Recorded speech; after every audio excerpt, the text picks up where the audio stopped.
और एक तीर्थ वो भी होता है जिसको आप पान करते हैं, चरणामृत को भी तीर्थ ही तो कहते हैं, क्यों आचार्य जी? एक तीर्थ को आप लोग पान करते हैं, लेकिन एक तीसरा तीर्थ होता है जिसमें भगवान मिलते हैं।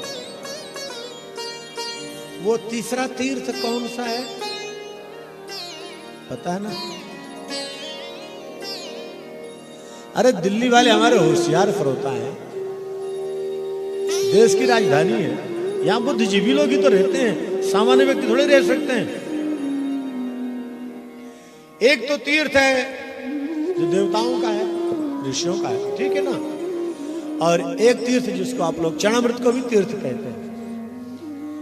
लेकिन एक ऐसा तीर्थ है, उस तीर्थ में आप बैठोगे तो आपको भगवान जरूर मिलेंगे। उस तीर्थ में कभी गए कि नहीं? कभी नहीं गए?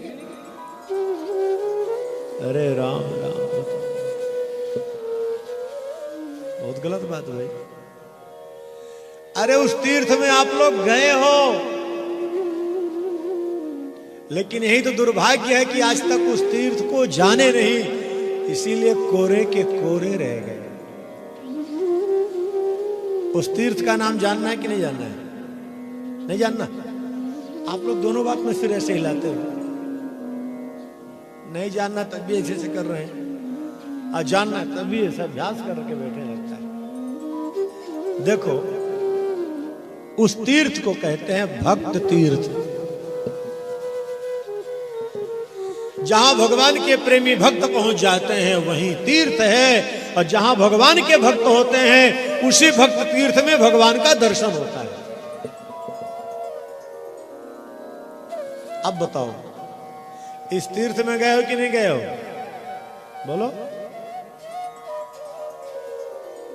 भगवान के भक्तों के पास नहीं गए? उनके पास नहीं बैठे? वो आपके पास चल के नहीं आए? वो तो आपके उस घर को जहां बैठे उसको तीर्थ बनाने के लिए आए,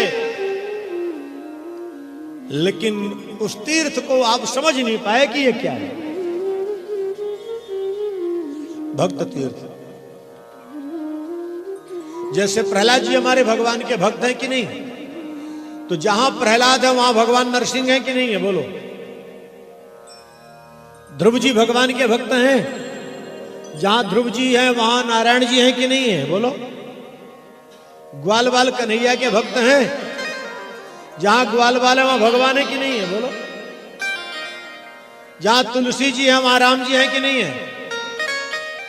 जहां मीरा जी है वहां कृष्ण है कि नहीं है? जहां सूरदास है वहां कृष्ण है कि नहीं है? बोलो। तो भक्त तीर्थ आज तक कभी समझे ही नहीं। सबसे श्रेष्ठ तीर्थ यही है, भक्त तीर्थ।